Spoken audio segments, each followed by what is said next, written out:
Nous partons découvrir Reims dans le Grand Est et plus précisément dans la Marne, la 12e commune la plus peuplée de France, connue notamment pour son histoire. En effet, cette très belle ville possède la célèbre cathédrale Notre-Dame de Reims, ici où 31 rois de France ont été sacrés, ce qui vaut à la commune le surnom de Cité des Sacres. Pendant 10 siècles, de Louis le Pieux en 1816 jusqu'à Charles X en 1825, en passant par François Ier ou encore Louis XVI, toutes les familles royales sont venues ici à Reims, dans cette cathédrale au style gothique. Elle fut construite entre 1211 et 1345. Cette cathédrale est un vrai joyau avec tout d'abord ses superbes vitraux, qui mêlent ceux réalisés au XVIe siècle et ceux contemporains rajoutés entre 1960 et 2011. De plus, cet édifice religieux possède aussi un très grand nombre de statues qui l'ornent. On en décompte près de 2303, dont le célèbre ange au sourire qui date du XIIIe siècle. Juste après, nous continuons à nous balader dans Reims et nous passons devant le palais de justice, classé au monument historique depuis 1930.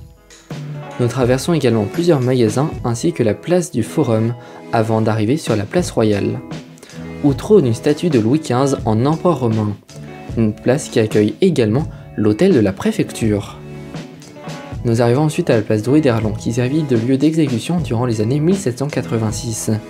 Aujourd'hui, il s'agit d'un important lieu de la vie rémois et accueille régulièrement des événements comme le marché de Noël, la semaine de l'agriculture ou encore la Grande Roue. La place accueille également une très belle statue d'Erlon. De plus, de nombreux restaurants et terrasses de bar se trouvent sur cette longue place, ici où de nombreux rémois et touristes peuvent venir se détendre. Nous en profitons pour faire une petite pause déjeuner.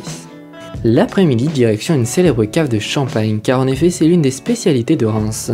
Il s'agit de l'une des caves les plus anciennes utilisées autrefois par les moines.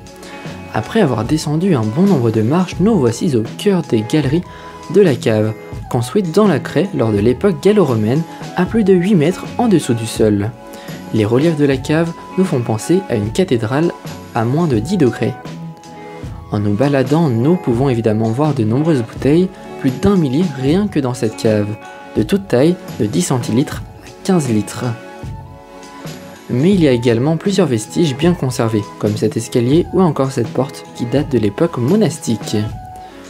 Après plusieurs minutes de visite, il est déjà temps pour nous de remonter afin de participer à la dégustation de champagne avec modération, bien évidemment.